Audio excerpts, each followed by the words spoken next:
আম্মু কি খাইতেছো? এই তো তরমুজ। তরমুজটা তো অনেক লাল, বাউলা মনে হইতেছে না? হ্যাঁ। আর কি এগুলা? মালটা। এই যে ঈদের রান্দা হেরা যে বিছনায় পড়ছি, এই অসুস্থ তো অসুস্থই।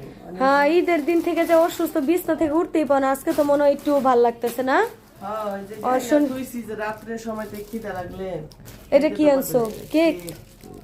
ও, এই কেক তো আমরা অনেক খাই না আম্মু? পিস কেক, পেঁপে, মালটা।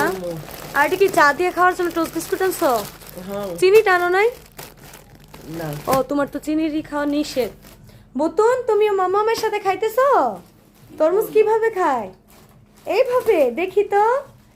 এই তো, মাশাল্লাহ মাশাল্লাহ। মুখে দিতে মন চায় না?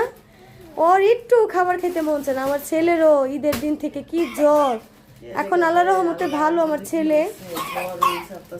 ডাক্তার দেখাইলাম, ঈদের পরও 2বার দেখাইলাম ডাক্তার। এখন শনিবার দিন আবার পরীক্ষা, এখন দেখা যাক আল্লাহ আল্লাহ করে কি হয়।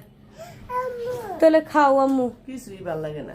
কি করবা, ভালো তো লাগবে না, অসুস্থ শরীর। বিছনাতেই উঠতে পারিনি। এখন ঈদের তো গেছে কেমন আজকে 4-5 দিন হয়ে গেছে। মনে হয় আমরা তো ঈদের কয়দিন গেছে তাও বলতে পারি না, এত অসুখ নিয়ে। আর মানুষ তো ঈদে কত করছে। এবার আবার অবশ্য কষ্ট লাগতেছে, এবার কি ঈদে অনেক মানুষ মারা গেছে।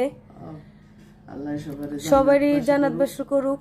এবার অনেক রাস্তাঘাটে আজকাল মানুষ অনেক অসুবিধায়, যে বাসটা পড়ে গেল। হ্যাঁ, বাস পড়লো, লঞ্চের একটা সমস্যা হইলো, আবার এই যে ট্রেনে একটা আগুনের দুর্ঘটনা ঘটলো। সবাই যেখানেই থাকবেন সুস্থ থাকবেন, ভালোভাবে থাকবেন, দেখে শুনে চলাফেরা করবেন। সবার জন্যই দোয়া রইলো, আমাদের জন্য দোয়া করবেন। এই দেখেন আমার ছেলে কি করতেছে, ওর দুষ্টামি, ওর সারাদিন দুষ্টামি। ভালো থাকবেন সবাই।